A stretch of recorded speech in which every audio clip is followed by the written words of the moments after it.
Sebab kau besar, perbuatanmu ajaib, tiada seperti Engkau, tiada seperti Engkau. Sebab kau besar, perbuatanmu ajaib, tiada seperti Engkau, tiada seperti Engkau. Sebab kau besar, sebab kau besar, perbuatanmu ajaib, tiada seperti Engkau, tiada seperti Engkau. Sebab kau besar, oh, Engkau tiada seperti, haleluya. Sebab kau besar, perbuatanmu ajaib,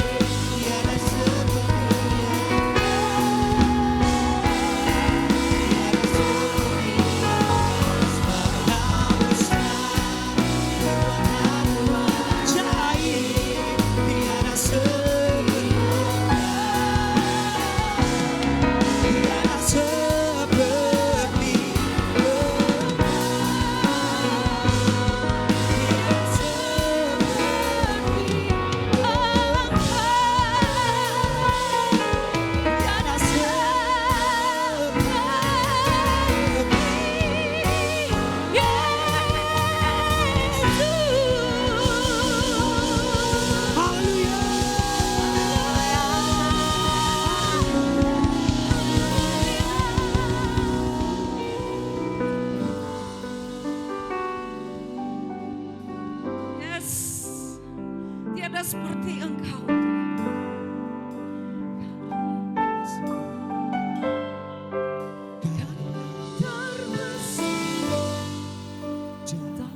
Hidup pengorbananmu yang selamatkanku, Engkaulah harta yang tak ternilai, yang ku miliki dan ku hargai.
Yesus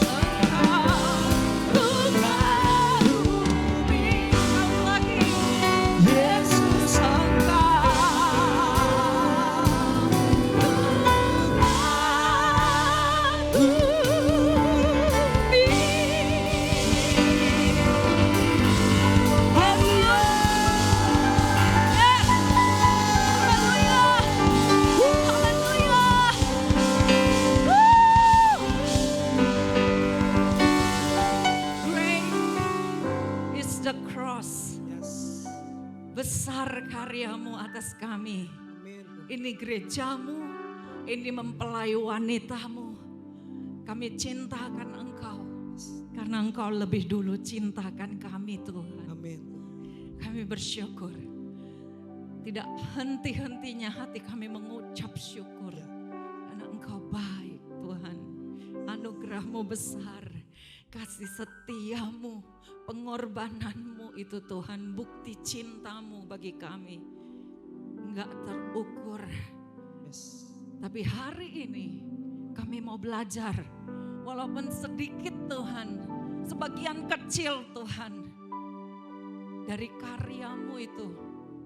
Tapi kami percaya Roh Kudus menyatakan kepada kami secara supranatural. Amin. Betapa tingginya, betapa dalamnya, betapa lebarnya, panjangnya kasih-Mu atas kami. Biar pewahyuan itu, revelation, divine wisdom itu, divine understanding itu kami peroleh hari ini Tuhan. Walaupun itu di luar dari kemampuan daya pikir kami. Tapi kami percaya Roh-Mu memberikan pewahyuan-pewahyuan kepada setiap kami pada hari ini. Di dalam nama Tuhan Yesus. Semua kita yang mau terima pewahyuan dari Tuhan. Sama-sama katakan amin. Tuhan Yesus ajaib, amin. Akan duduk dalam hadirat Tuhan. Senang, bahagia, feeling great ya. Setiap ada sama-sama belajar, sama-sama menyembah Tuhan. Saudara percaya enggak? Waktu kita tadi nyembah Tuhan. Karya terbesar itu ya. Itu divine worship, itu adalah redeem worship. Penyembahan penebusan. Saudara pernah baca Wahyu 8 ayat 1? Dikatakan waktu pujian penyembahan itu dinaikkan, surga hening. Kenapa? Malaikat gak ikut nyanyi saudara. Kenapa? Karena malaikat gak ditebus. Jadi setiap kita nyanyikan pujian, penyembahan, penebusan, itu malaikat disuruh diam sama Tuhan. Dia suka dengar kita menyembah Dia tentang penebusannya. Itu surga hening. Luar biasa saudaraku ya. Mungkin selama ini kita pikir, malaikat ada di sana, malaikat ada di situ. Hebat loh, ada malaikat dahsyat. Kesannya itu kayak malaikat itu lebih hebat dari kita saudara. Tapi Alkitab katakan kita lebih hebat dari para malaikat. Kita ditebus, malaikat gak ditebus saudara. Kita dosa, Tuhan datang selamatkan kita. Malaikat dosa dibuang saudara. Kita lebih hebat, bahkan di kitab Ibrani dibilang apa? Kita menghakimi dunia, tapi malaikat enggak saudara. Malaikat malah lebih rendah. Jadi kita jangan sering memposisikan hal-hal yang keliru ya saudara ya. Yang enggak alkitabiah. Ya, saudara berharga. Saudara lebih berharga daripada malaikat saudara. Jadi kalau ada orang bilang, hebat loh di sana ada malaikat. Ini ada Roh Allah di dalam sini, amin. Mungkin ada yang belum rela dia lebih hebat dari malaikat. Saudara, bulan ini kita mau peringati tentang Kristus. Kristus yang sudah mati buat kita. Saudara, kalau kita bicara tentang arti salib, arti kematian Kristus dan kebangkitannya, arti penebusannya, itu harusnya gak habis-habisnya saudara. Ya, itu apa yang mungkin selama ini kita bicarakan, yang diajarkan, itu sebenarnya masih belum apa-apanya. Dan pagi hari ini pun saya mau ngajarkan hanya sedikit sebagian kecil. Tentang pemulihan oleh salib Kristus. Restoration through the cross. Ya. Saya ambil judul ini. Tapi ini sebagian kecil. Next slide bisa? Ini hanya sebagian kecil. Saya hanya sentil sedikit. Ini penting buat orang Kristen saudara. Ya, kita bilang bahwa salib itu kemenangan. Iya, salib itu kemenangan. Kristus itu kita pemenang, lebih dari pemenang, betul saudara. Tapi saudara tahu gak saudara Efesus 3 ayat 18-19, Paulus itu Saudara kalau belajar doa-doanya Paulus itu dahsyat saudara ya. Ubah doamu, saya mulai mengubah doa saya yang selalu memohon-mohon diberkati. Saya ubah jadi doanya Paulus saudara, dan luar biasa saudara ya. Paulus berdoa gini, aku berdoa supaya kamu bersama-sama dengan segala orang kudus dapat memahami betapa lebarnya, betapa panjangnya, betapa tingginya, betapa dalamnya kasih Kristus. Kenapa Paulus sampai berdoa begini saudara? Karena sebenarnya banyak orang Kristen gagal karena gagal paham tentang kasih, gagal paham tentang kasih Kristus, dan gagal paham tentang salib. Karena salib itu sebenarnya adalah demonstrasi kasih Allah. Kegagalan orang Kristen yang mendasar gagal paham saudara. Ya, dan dapat mengenal kasih itu, sekalipun melampaui segala pengetahuan. IQ-mu berapa saudara? Mungkin kau bukan orang yang IQ-nya paling tinggi dan lebih tinggi dari Einstein. Atau mungkin ada yang lebih tinggi dari Einstein. Tapi Einstein pun dan bahkan lebih tinggi dari Einstein pun dikatakan di sini tidak dapat memahami. Tidak sanggup karena dia melampaui segala pengetahuan. Aku berdoa supaya kamu dipenuhi di dalam segala kepenuhan Allah. Ini doa dahsyat saudara. Kenapa? Kebanyakan saudara, kegagalan orang Kristen kalau boleh saya bilang ya, paling banyak itu dan paling sering diserang iblis dan paling sering gagal itu adalah dalam hal berumah tangga saudara. Perkawinan orang Kristen itu sebenarnya kacau saudara ya. Kenapa? Itu lembaga yang paling diserang iblis. Karena dia tahu ada kedahsyatan di situ. Dia tahu apa tujuan Allah membuat pernikahan, perkawinan saudara. Mungkin saudara pikir saya nggak kawin bu, saya melajang bu. Saudara, atau saya menikah bu, ya saya belum menikah bu. Gak penting, ini firman buat saya sentil ini sedikit khususnya buat yang akan menikah, yang sudah menikah, yang belum menikah, yang mau menikah, atau yang mau menikahkan anak ya. Saudara, banyak kegagalan orang Kristen. Ini sedikit aja ya saudara, nanti saya akan bukakan tentang sebenarnya lebih contohnya adalah kegagalan Petrus. Semua kita ini banyak, siapa sih di sini yang gak pernah gagal saudara? Jangan malu saudara. Ada yang gak pernah gagal? Gak ada saudara, semua pernah gagal. Dan saya nyorotin ini khususnya karena Tuhan gerakkan ini sama saya. Kegagalan dalam berumah tangga, sering saudara ya, suami istri bertengkar. Wah bu gimana? Suami saya gak mengasihi saya, suaminya datang, istri gak tunduk bu sama saya. Ini terus saling tuduh menuduh saudara. 1 Yohanes katakan ya saudara ya, dalam hal inilah kasih Allah dinyatakan di tengah-tengah kita, yaitu bahwa Allah telah mengaruniakan anaknya yang tunggal ke dalam dunia supaya kita hidup olehnya. Inilah kasih itu, bukan kita yang mengasihi Allah, tapi Allah yang lebih dulu mengasihi kita dengan mengaruniakan anaknya yang tunggal. Ya, saudara kalau di kitab Efesus saudara baca, itu hubungan suami istri itu adalah seperti Kristus dengan jemaatnya, dengan gerejanya. Jadi makanya, buka next slide bisa. Efesus katakan, hai suami, kasihilah istrimu sebagaimana Kristus mengasihi jemaatnya. Jadi sebenarnya kalau bertengkar gini terus, seperti lingkaran setan, chicken and egg, yang mana duluan nih, suami ngasihin istri atau istri tunduk dulu? Kita harus mengacu kepada firman saudara. Suami harus ngasihin istri dulu. Seorang hamba Tuhan dia bilang gini saudara, saya gak pernah suruh istri saya tunduk sama saya. Kenapa? Karena saya belum bisa mati untuk dia. Kristus dulu mati untuk kita. Itu sebabnya kita bisa mengasihi dia dan mengasihi sesama. Jadi kuncinya saudara, suami-suami khususnya, saya bukan membela istri ya, bukan, saudara harus dengar, suami-suami khususnya Kalau kita nggak mau terjerat dalam perangkap iblis ini, dalam persoalan rumah tangga yang hanya sebenarnya kadang kecil terus jadi besar, saudara.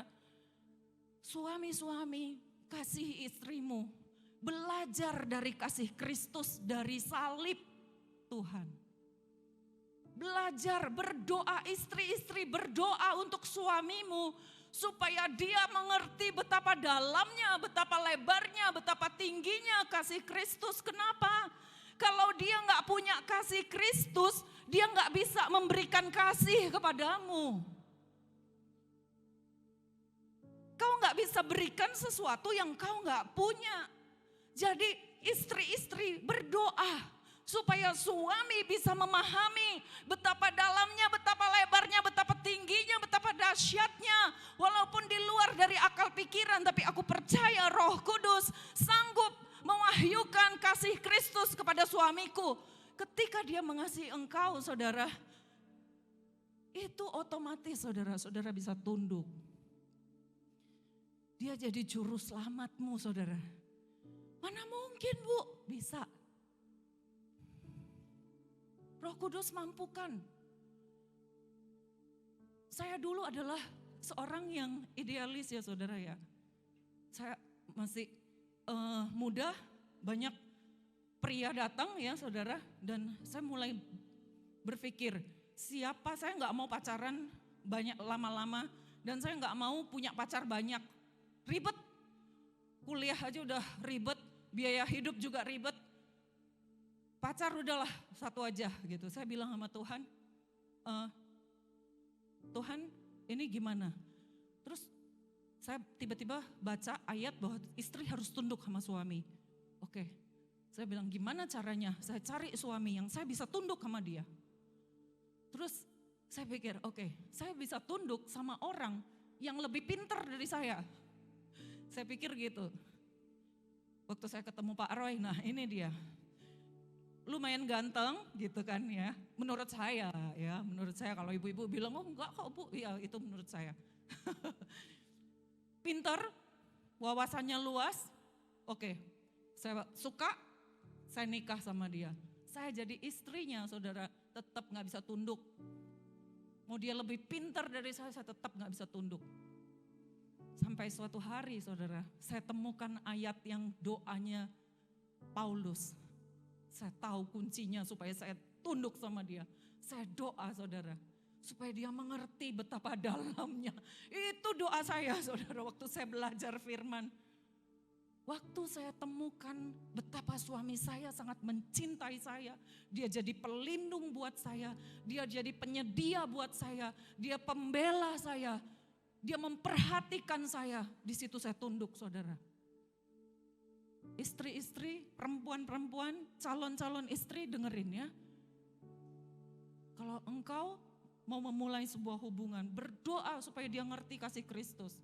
Walaupun sebenarnya, saudara ya, yang Kristus inginkan bukan suami mengasihi istri terus istri tunduk kepada suami, enggak. Pada prinsipnya Tuhan mau kita saling mengasihi. Suami mengasihi istri, istri mengasihi suami. Istri tunduk kepada suami, suami menghormati istri, itu sebenarnya yang Allah inginkan. Tapi kalau kita bertengkar, mana yang duluan, saling tunjuk-tunjukkan, saya katakan suami harus lebih dulu ngasihin istri. Jangan dibalik, ini kerjaannya iblis. Kenapa? Iblis gak suka, saudara. Dia tahu apa tujuan Tuhan membangun sebuah lembaga pernikahan. Dia tahu persis, masalahnya kita yang gak tahu. Nah itu dia, karena kita merasa udahlah, udah pinter, ada Roh Kudus kok yang ngajarin, saya gak usah belajar lah. Saudara kalau baca kitab Pengkhotbah, ini dahsyat saudara tentang pernikahan ya saudara, saya harus kasih tahu ini. Kitab Pengkhotbah dikatakan,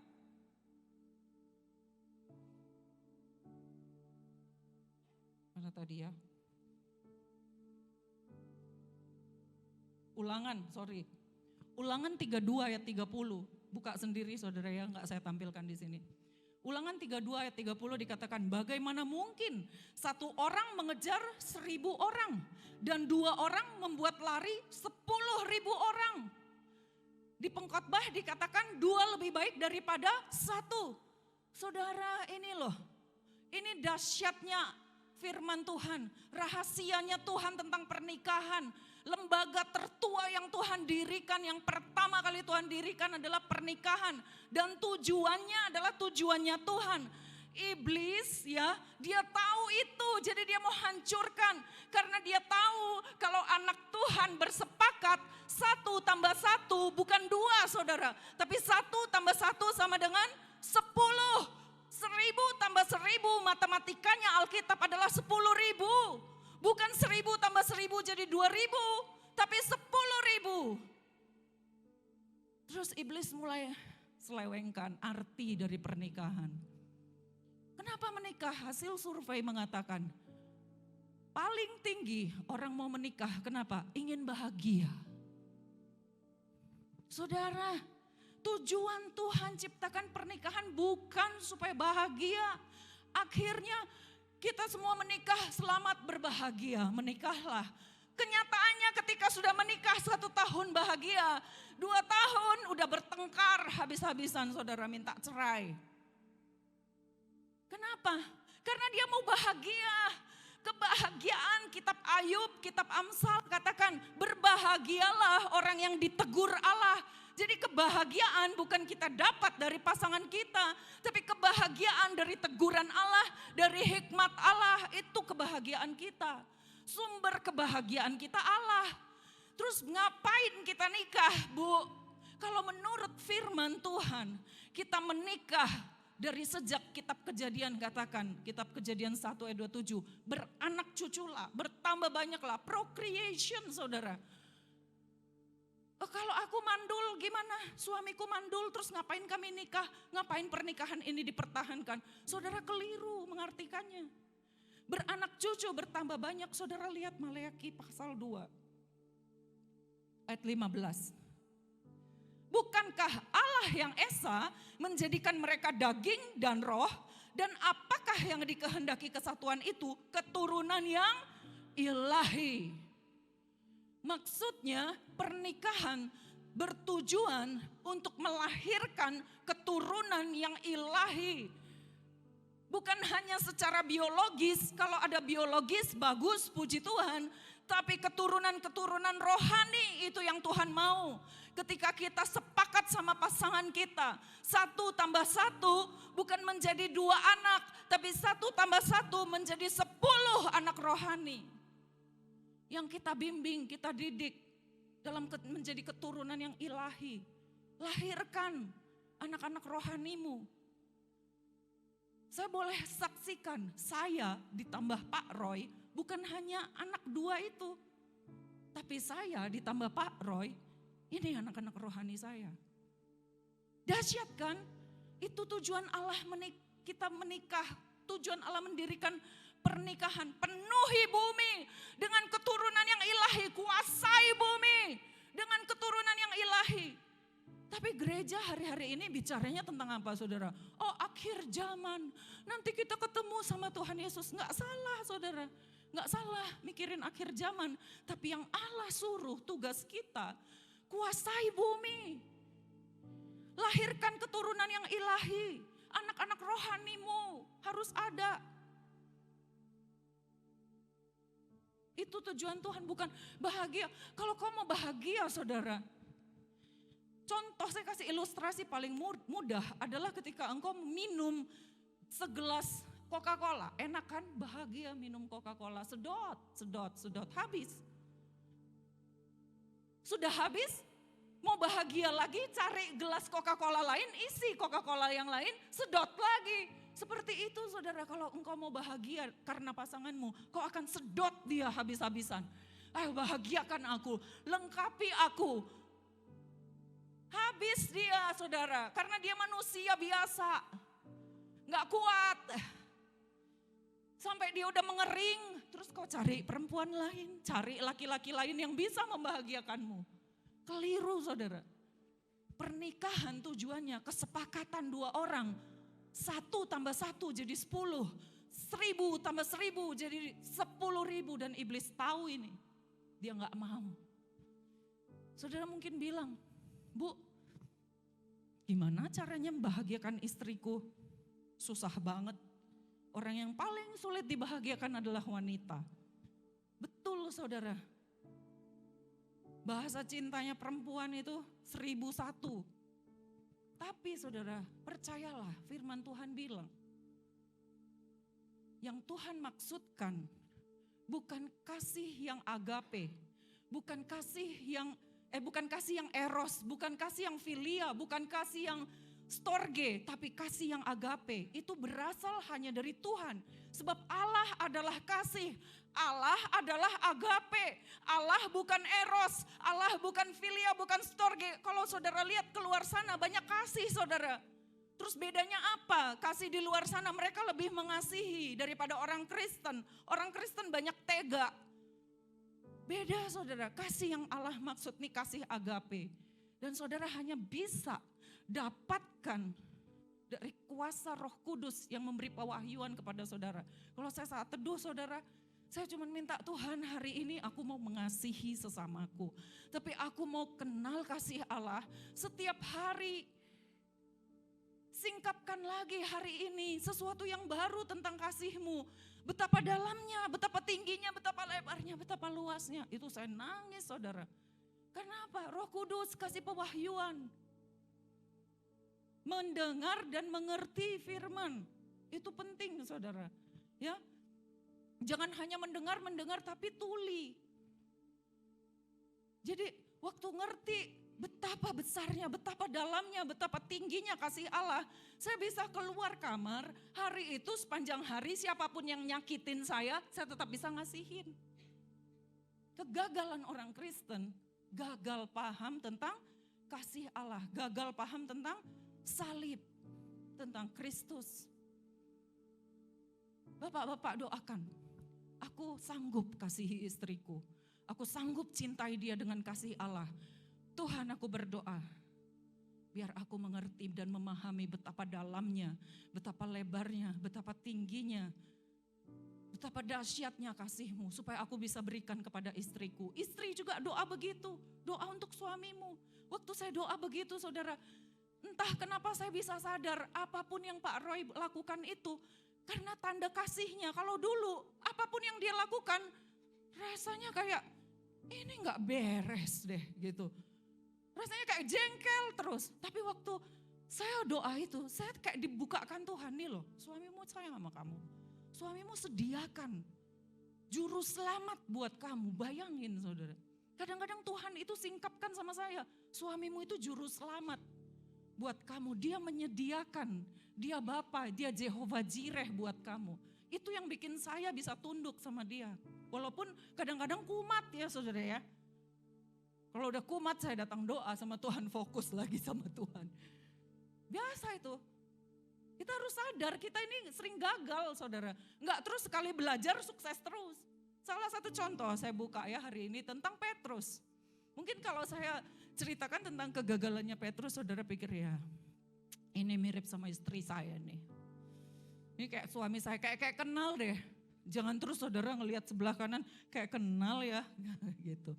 Saudara, Petrus ini adalah kenapa Alkitab banyak cerita tentang Petrus.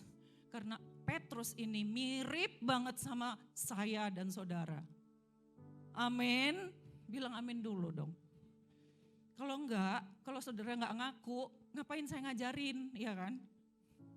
Percuma kalau orang enggak dengan kerendahan hati ngakuin, iya aku mirip Petrus.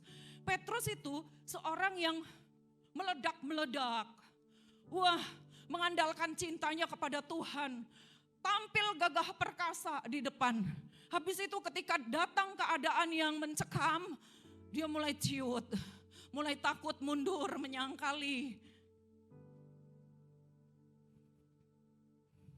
Loser kata orang bule ya. Kalau di sini apa namanya? Kalau laki-laki itu orangnya penakut apa namanya ya? Pecundang ya. Begitu ya. Saudara, waktu dia lihat Yesus jalan di atas air nih, ini satu gambaran, nih karakter Petrus. Wah langsung sukacita dengan emosi, Tuhan aku juga mau jalan di atas air.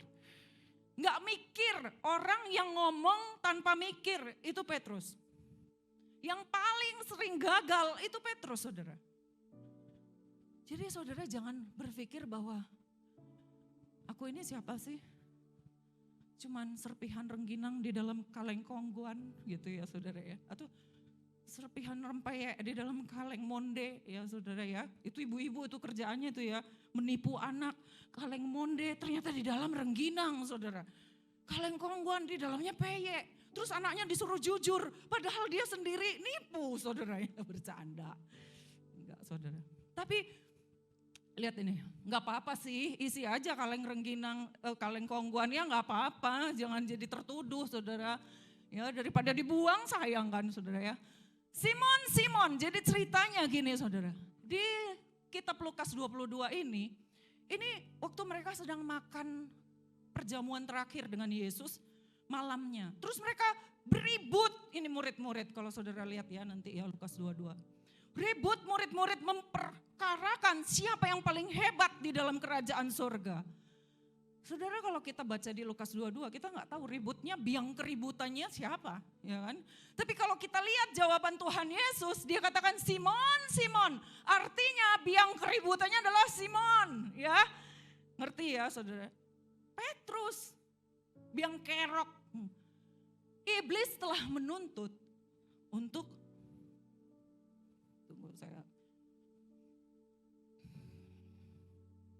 Iblis telah menuntut untuk menampi kamu seperti gandum. Jadi gini, saking seringnya gagal, Petrus ini, iblis datang karena Yesus belum naik ke kayu salib. Jadi dia berhak untuk menuntut Allah atas Petrus. Dia harus masuk ke dalam kehidupan Petrus dan mengacaukan kehidupan Petrus karena Petrus gagal dan sering gagal. Mulutnya juga sering gagal. Walaupun dia adalah satu-satunya murid yang berhasil mengakui siapa Mesias. Dia sering berhasil juga, tapi mungkin lebih sering gagalnya daripada berhasilnya. Makanya iblis nuntut. Sama seperti Ayub, waktu itu Yesus juga belum menebus kita kan. Jadi bisa iblis tuh nuntut. Tapi aku berdoa untuk engkau supaya imanmu jangan gugur. Jadi Allah itu tawar-menawar sama iblis tentang Petrus. Tapi Petrus tetap aja sombong, ya kan? Arogan. Dan engkau, jika engkau sudah insaf, kuatkan saudara-saudaramu. Jawab Petrus, Tuhan, aku bersedia mati dan masuk penjara bersama-sama dengan engkau. Tapi Yesus berkata, aku berkata kepadamu Petrus, hari ini ayam tidak akan berkokok sebelum engkau 3 kali menyangkal bahwa engkau mengenal aku.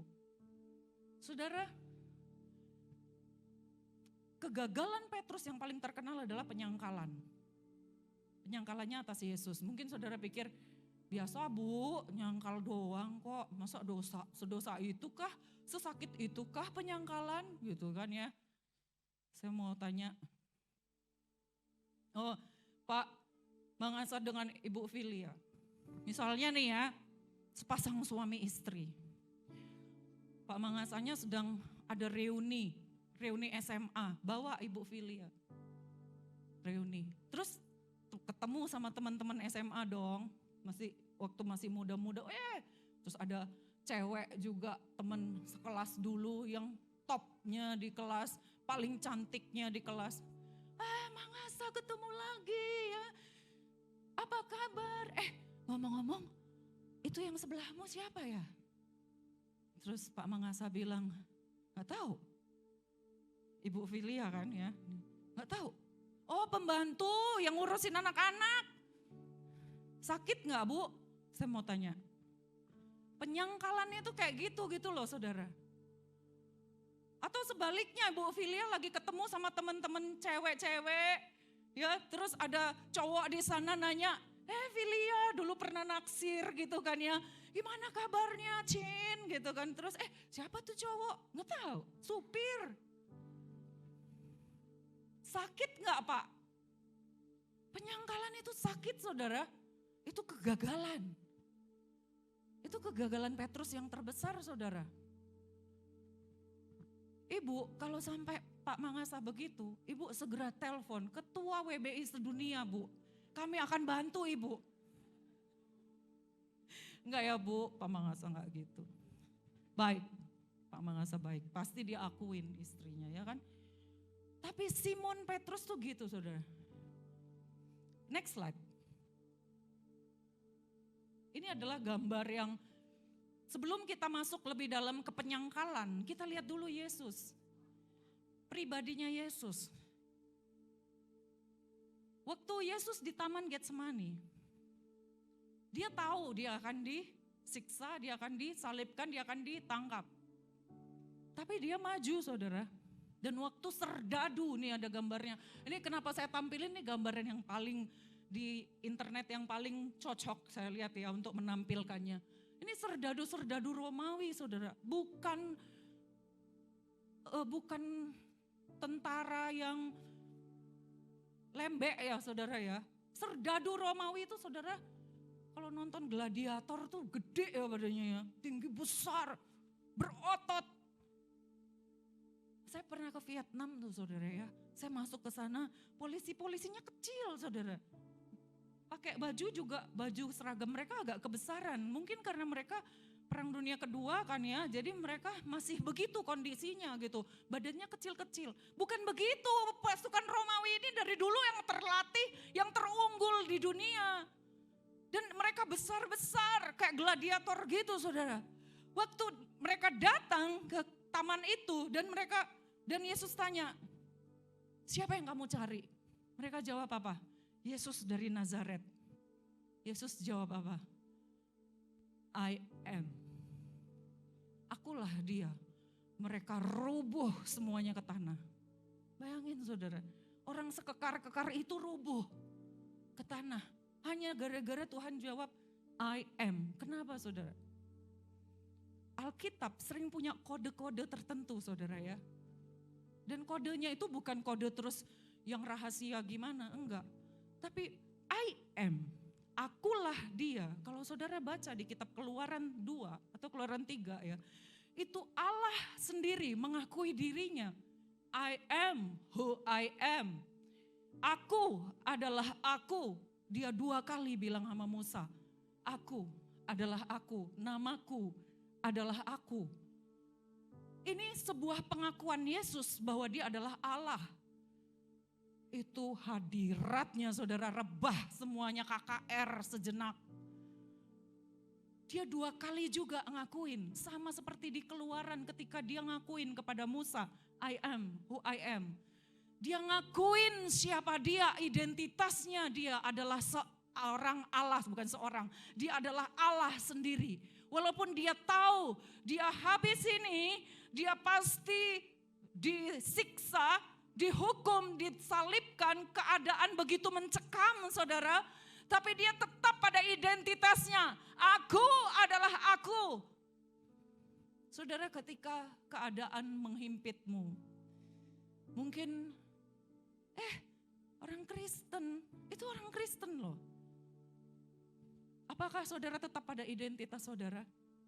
Ketika saudara sedang berhadapan dengan masalah yang besar, apakah saudara tetap pada identitas saudara berpegang bahwa saudara adalah umat pemenang? Dan percaya pada identitas yang ada di dalammu? Yesus ini saudara superhero. Dia tahu keadaan mencekam. Mungkin saudara gak bisa gambarin ya mencekamnya kayak apa. Saudara kalau nonton film G30 SPKI, zamannya saya tiap tahun kami nonton itu. Itu mencekam waktu penangkapan jenderal-jenderal dan pembunuhan. Tapi lebih mencekam lagi keadaan ini. Lebih dramatis karena tamannya gelap saudara ya. Belum ada lampu listrik ya saudara. Itu mencekam, tapi Yesus maju dan dia bilang, ini identitasku. Pemenang. Ya, Jadi ini ayat ini mau menyatakan kepada kita bahwa Yesus tidak ditangkap saudara. Tapi Yesus menyerahkan diri. Bayangin saudara, pasukannya itu udah rebah loh. Mau nangkap siapa? Gak berdaya itu pasukan yang berotot itu gak berdaya. Mereka rebah di tanah. Mereka sebenarnya udah terlepas dari senjata mereka. Tapi Yesus suruh bangkit.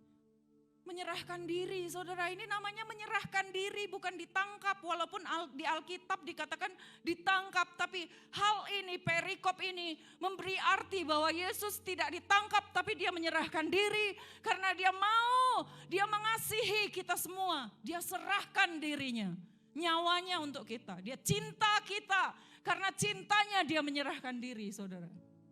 Superhero. Next slide. Saking mencekamnya saudara ya. Yesus bilang, sang kamu aku ini penyamun. Kamu datang dengan segala senjata. Kamu melihat aku tiap hari di bait Allah. Kenapa kamu gak tangkap? Gak usah pakai senjata lah. Aku datang, aku nyerahkan diri kok. Karena aku tahu ini harus digenapi firman Allah. Karena aku cinta akan orang-orang LPG. Yang hadir di ibadah hari ini tanggal berapa? 24 ya saudara ya. Karena dia cinta engkau, dia cinta saya. Itu sebabnya dia datang, dia nyerahkan diri. Aku nyerahkan diri, Tuhan mau bilang gitu. Karena kamu, karena aku cinta kamu. Kamu berharga buatku, segagal apapun kamu. Saking mencekamnya semua murid meninggalkan dia. Dan saat itu tentara-tentara Romawi yang melihat orang-orang di sekeliling Yesus itu mau ditangkepin sampai ini saudara. Ayat 50, ayat 51 ada seorang muda yang waktu itu memakai sehelai lenan. Jadi dia tiduran juga sama murid-murid di taman itu. Bugil saudara cuman pakai kain itu, kain lenan. Terus mau ditangkap sama prajurit. Dia lari terbirit-birit, bugil, telanjang larinya. Berarti keadaan sangat mencekam, menakutkan. Tapi Yesus hadir dan maju, dia bilang, I am. Next slide. Petrus, sesudah Yesus ditangkap, dia ikut ngibrit. Semua ngibrit ya, kecuali nanti di Golgota yang hadir itu cuma Yohanes. Petrus yang bangga dengan dirinya, dia cinta Tuhan. Dia ada di sana. Dia nyangkalin. Ini adalah foto yang paling representatif yang saya tampilkan. Karena di sini ada ayam berkokok, ya, ada Petrus yang malu dan sedih. Dan di sana saudara lihat di ujung sana ada Yesus. Next slide, ya. Jadi ini Petrus sedang berdiam di dekat api arang sama hamba-hambanya. Imam besar Kayafas di luar. Lalu apa ayat 60 ini, Lukas 22. Dia menyangkali Yesus untuk ketiga kalinya. Bukan, I am not. Kamu kan muridnya kan? Kamu orang Kristen kan? I am not. Ketika keadaan mencekam, dia gak ngaku identitasnya saudara. Gimana dengan saudara? Pernahkah saudara gagal dalam hal ini juga? Menyangkali penyangkalanmu, kegagalanmu. Terus berkokoklah ayam. Pada saat berkokok ayam yang penyangkalan ketiga kali, Yesus sedang diseret keluar dari ruang imam besar Kayafas dan ayam berkokok. Yesus berpaling melihat Petrus sedang menyangkali. Boleh next slide. Dikatakan di situ. Sorry, bukan ini. Oh, 61 tadi, slide saat tadi. Ayat 61. Lalu berpalinglah Tuhan memandang Petrus. Waktu Yesus disangkali ketiga kali, Yesus ngelihat Petrus. Petrus ngelihat Yesus, mata mereka saling bertatap-tatapan. Petrus ingat, Yesus pernah bilang kalau dia akan menyangkali 3 kali. Dan dia sedih, dia tahu dia gagal. Dia nangis dengan sedihnya. Next slide. Tapi kemudian waktu Yesus bangkit, Yesus, ini adalah sebuah perbandingan ya. Jadi Alkitab itu punya banyak tanda-tanda kemiripan sebagai kode-kode kepada kita. Ini adalah Lukas 5, ini cerita tentang Petrus pertama kali ditemuin Yesus di pinggir pantai Genesaret. Pantai Genesaret ini sama dengan pantai Galilea, sama dengan pantai Tiberias. Kalau saudara lihat di Wikipedia, itu sama saudara ya. Di tempat yang sama ketika dia pertama kali mengajak Petrus untuk mengikut dia menjadi murid ya. Dan waktu itu, pertama kali ketemu itu, Petrus itu juga sedang ngalamin kegagalan nangkap ikan. Dan Yesus kemudian bilang, tebarkan jalamu ke sebelah yang dalam. Waktu Petrus ngikutin, maka dia mendapat banyak ikan dan kemudian dia datang kepada Yesus tersungkur dan dia diangkat jadi murid. Next slide. Kemudian setelah Yesus bangkit, ini dua kejadian yang berbeda tapi mirip saudara. Ini di Yohanes 21 di tempat yang sama. Kalau saudara baca, itu pantai Tiberias, pantai Genesaret, itu lokasinya sama. Yesus datang setelah bangkit dan melihat mereka sedang gagal juga lagi nangkap ikan, gak dapat apa-apa. Terus Yesus bilang, tebarkan jalamu ke sebelah kanan, ya sebelah kanan atau sebelah kiri kanan ya. Kemudian mereka dapat ikan banyak. Kemudian Petrus ngelihat itu Tuhan, kata Yohanes. Lihat pakai jubahnya. Karena dia tahu. Sebelum kejadian ini, sebenarnya dia udah pertemuan dengan Tuhan Yesus dan sudah dipulihkan secara pribadi. Dia tahu dia udah pulih. Dia tahu dia masih menjadi murid. Walaupun dia gagal, dia tetap punya jubah murid. Dia terjun, dia pakai jubahnya, dia terjun, dia berenang menghadapi Yesus. Yesus sudah di pinggir, bikin apa? Api arang. Mau bakar ikan. Di sini Yesus pulihkan jabatannya Petrus. Yesus kasih lihat api arang. Petrus waktu lihat api arang, dia ingat apa? Imam besar Kayafas, dia ingat dia menyangkali Yesus 3 kali di sana. Tapi Yesus di depan api arang itu, dia bilang, aku memulihkan engkau. Apakah kau mengasihi aku? Gembalakanlah domba-dombaku. Dia sedih, sampai 3 kali ditanya, kenapa? Karena 3 kali dia nyangkal, 3 kali dia ditanya saudara. Ini kode-kodenya Tuhan. Aku memulihkan engkau. Seberapa dalam pun kegagalanmu, seberapa sering pun engkau gagal. Mungkin saudara saat ini rumah tanggaku udah gagal bu, gak mungkin lagi. Karirku udah hancur bu, predikatku udah jelek bu, nilai sekolahku hancur, kacau balau bu, masa depanku gak jelas, aku gagal dan gagal. Lihat next slide. Yesus mengejar Petrus dari sejak dia bangkit. Lukas 24 ayat 34, sesungguhnya Tuhan telah bangkit dan menampakkan diri kepada Simon. Markus 16 ayat 7, tetapi sekarang pergi katakanlah kepada murid-murid dan kepada Petrus bahwa Yesus sudah bangkit.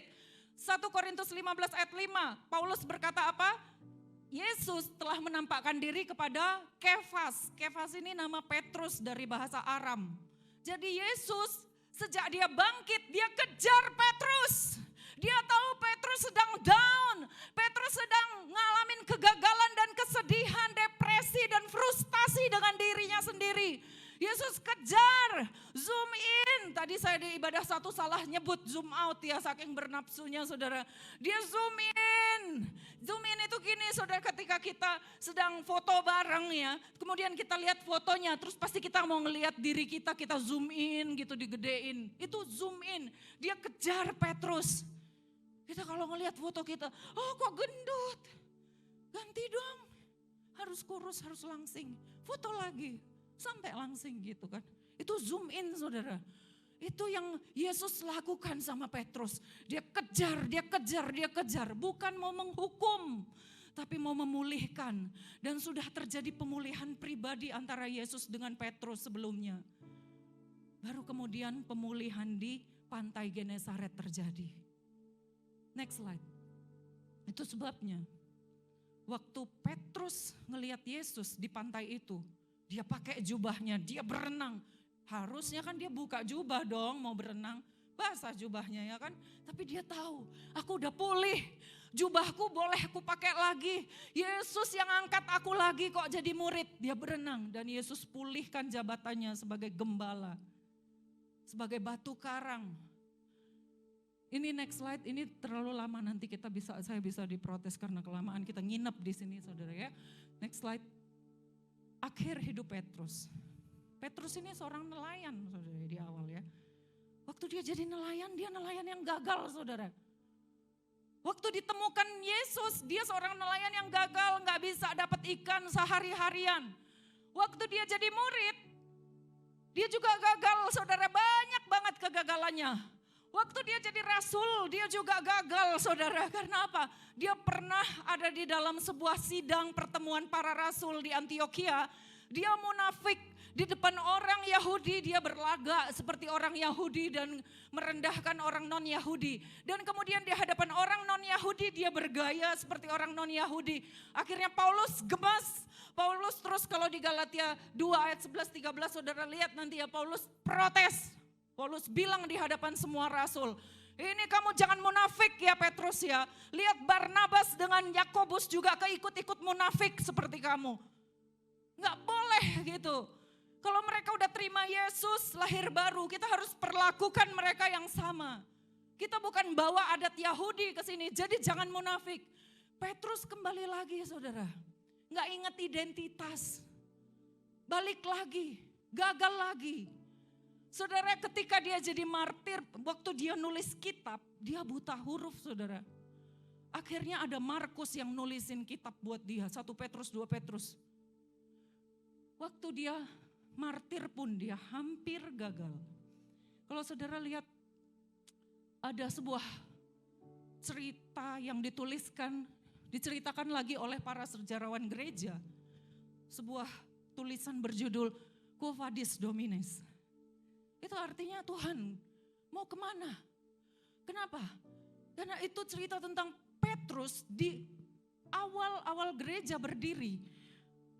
Kaisar Nero sangat benci sama orang Kristen sehingga dia bakar Roma. Dan dia tuduh orang Kristen dan para rasul yang bakar Roma. Dan akhirnya para rasul ditangkap, dianiaya, martir. Dan pada saat itu Petrus ketakutan lagi saudara. Loser. Gagal lagi, dia mau lari dari kota Roma.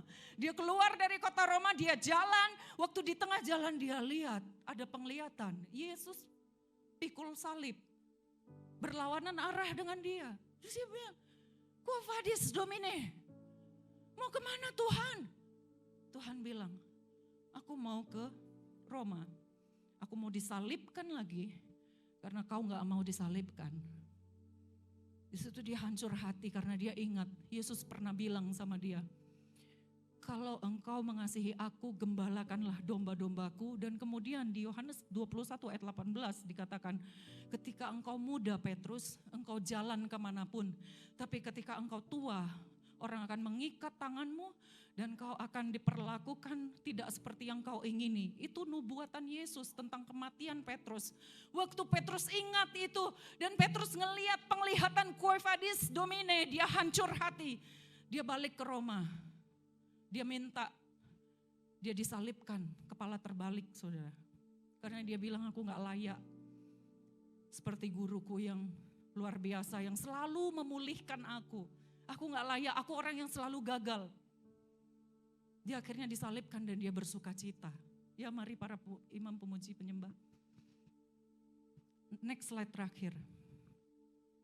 Saudara, kalau kita lihat kehidupan Petrus yang gagal terus. Saudara, pada intinya bukan maksud saya, ayo yuk gagal terus yuk, rame-rame yuk, jadi orang Kristen enak loh, gagal terus. No, bukan itu saudara. Saya mau katakan jangan menyerah. Saya mau katakan ada salib yang memulihkan. Dan pemulihannya itu gak main-main saudara. Kegagalan apa yang sedang kau alamin? karirkah, pekerjaankah, rumah tanggakah, hubungan dengan sesamamu kah, dengan saudaramu kah, dengan anak-anak kah, gagal di sekolah, di pendidikan, di kantor, di lingkungan, di mana kegagalanmu saudara. Lihat Petrus gagal berkali-kali, Tuhan pulihkan, Tuhan gak pernah nyerah. Tuhan zoom in dia, Tuhan kejar dia. Dan Tuhan kejar kita semua. Karena Tuhan mau memulihkan kita, bukan mau menghakimi kita, amin. Haleluya, terima kasih Tuhan. Engkau baik, biar hari ini kami mengerti sebagian daripada kasih-Mu.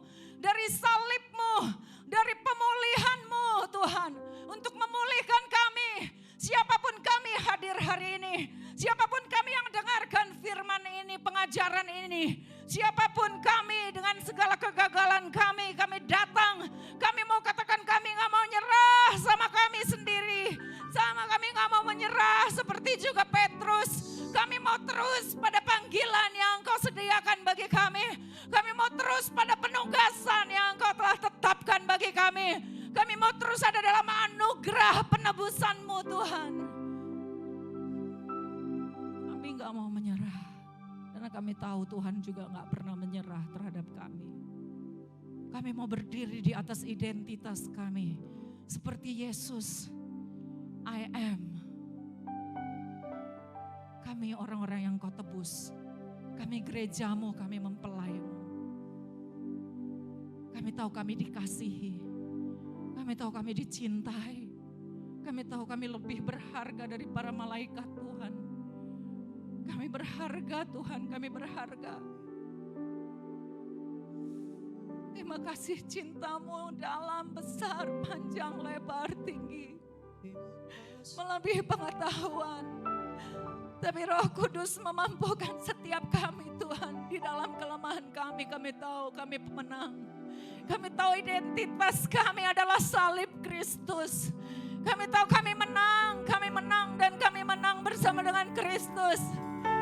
Kami percaya keluarga kami dipulihkan, pernikahan kami dipulihkan. 1 tambah 1 menjadi 10 Tuhan. 1000 tambah 1000 jadi 10.000. Kami akan melahirkan orang-orang pemenang, keturunan-keturunan ilahi Tuhan. Anak-anak rohani dari perkawinan kami Tuhan. Kami akan berkuasa atas bumi Tuhan. Terima kasih untuk salib-Mu Yesus. Karya terbesar dalam hidup, pengorbanan-Mu yang selamatkanku. Engkaulah harta yang tak ternilai yang ku miliki dan ku hargai. Kita bangkit berdiri sama-sama. Kita katakan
kasih buat firman-Mu yang meneguhkan setiap kami.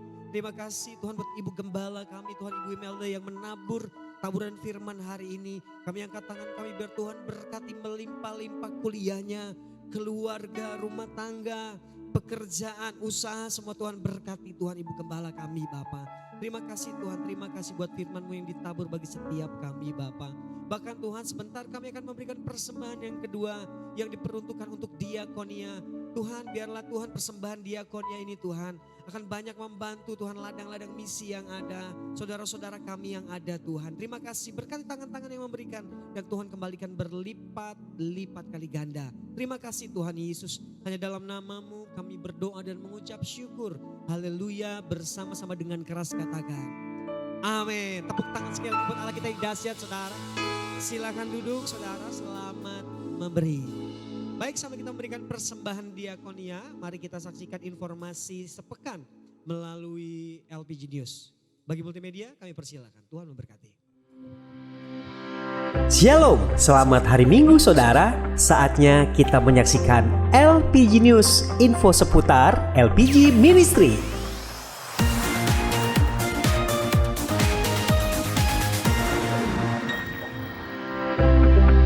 Ada 2 kegiatan doa di GBLPG. Untuk informasi, saudara bisa lihat di layar.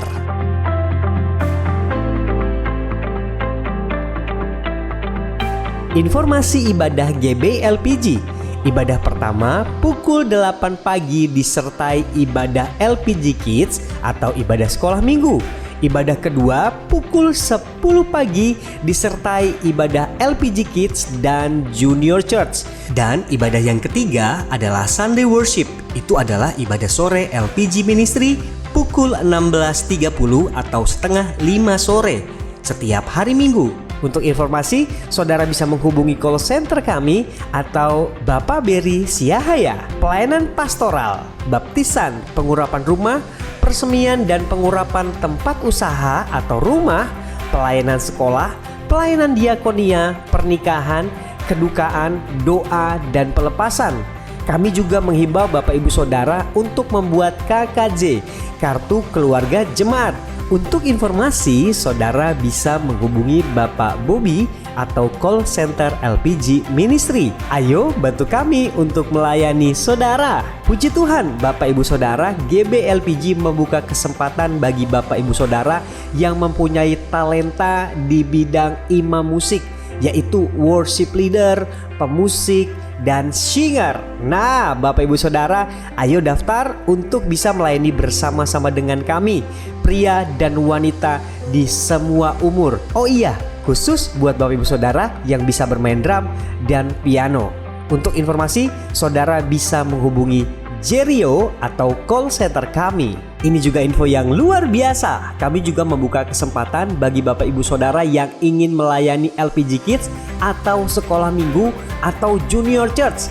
Ada guru sekolah minggu, pembina GC atau Junior Church, content creator, bahkan pemusik. Untuk informasinya, saudara bisa menghubungi Kak Esther atau call center kami. Info Bible Study.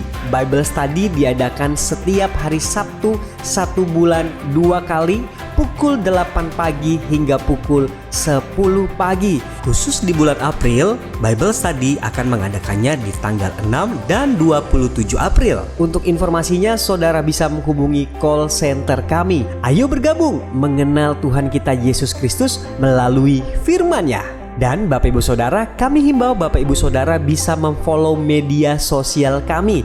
Ada di LPG Ministry atau GBI Lewi Pondok Gede. Ada YouTube, Facebook, dan Instagram. Bahkan saudara juga akan diberkati melalui renungan harian yang akan diupdate setiap harinya. Berikut informasinya.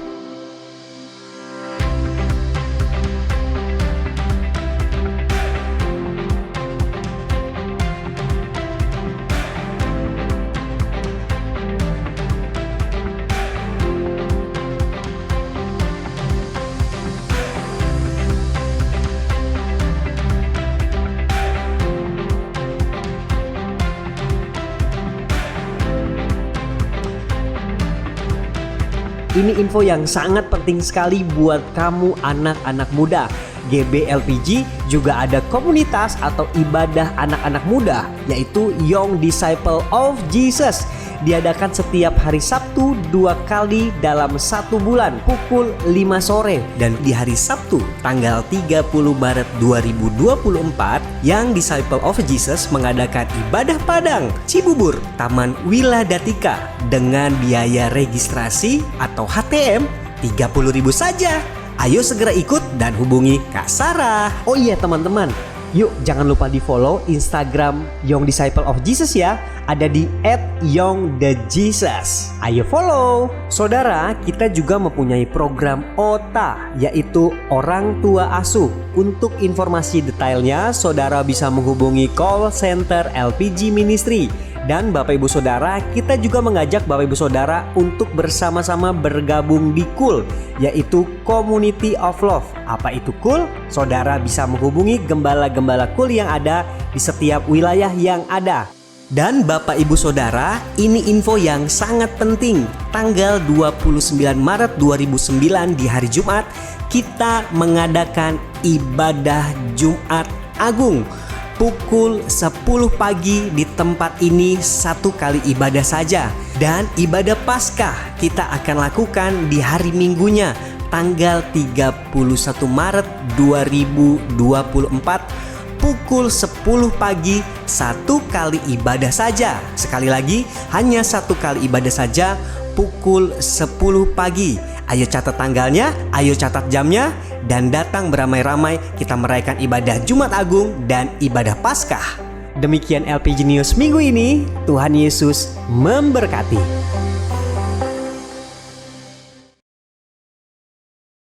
Puji Tuhan Bapak Ibu Saudara, sebelum kita menutup ibadah kita, ada yang baru pertama kali hadir di keluarga GBLPG atau LPG Ministry. Boleh lambaikan tangan saudara yang baru pertama kali hadir. Ada 1 orang di sebelah kanan, saya boleh tepuk tangan yang dahsyat saudara. Yang kiri kanan boleh kasih salam bilang selamat datang, welcome home. Selamat datang Ibu, kalau tidak ada gereja lokal minggu depan bisa datang lagi ke tempat ini. Di tempat ini ada ibu-ibu yang keren, namanya Wanita Betel Indonesia. Betel ya saudara, bukan Betel ya. Betel ya, jadi nanti pasti akan ditemui ibu-ibu yang cantik ya untuk diajak. Boleh sama-sama kita bangkit berdiri saudara. Kembali saya ingatkan bahwa hari Jumat ya tanggal 29 hanya 1 kali ibadah Jumat Agung. Di situ nanti kita akan ngerasain hadirat Tuhan yang lebih luar biasa pastinya. Bahkan kita akan melihat performance dari bapak-bapak yang menggemaskan. Jadi jangan sampai tidak datang ya. Di hari Minggu juga kita ada ibadah Paskah. Jumat ibadah Jumat Agung, hari Minggu ibadah apa saudara? Ibadah Paskah. Nah itu nanti juga ada ibu-ibu yang lucu-lucu ya, yang akan performance lucu-lucu, memberkati dan sekali lagi menggemaskan. Haleluya. Dan tanggal 30 nih anak-anak muda, yang anak-anak muda bilang kurang keras bilang Tanggal 30 ada gak flyernya? Flyernya? Gak ada, oke. Tanggal 30 itu ada acara ibadah Padang, bukan di Padang saudara, di Cibubur. Jadi Bapak Ibu Saudara yang punya anak-anak seumur saya SMA gitu ya. Gak tahu, malu banget ya. Jadi yang punya anak-anak muda SMP, SMA, kuliah, nanti bisa hubungi Kak Sarah. Angkat tangan Kak Sarah. Oh dia tuh Kak Sarah yang begini tuh ya. Nah itu sebelah kiri ya tuh. Aduh biayanya murah dengan tempat yang luar biasa dan acara yang oke banget.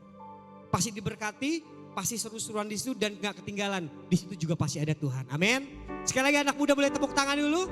Haleluya. Wow semuanya anak muda. Puji nama Tuhan. Yuk sama-sama boleh kasih salam kanan kirinya. Hari Jumat jangan lupa datang ya. Karya terbesar dalam hidupku, pengorbananmu yang selamatkanku.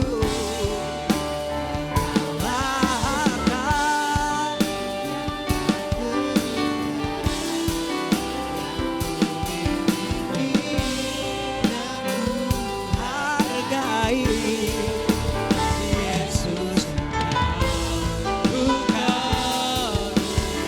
mari sekali lagi sama-sama saudara. Oh, karya terbesar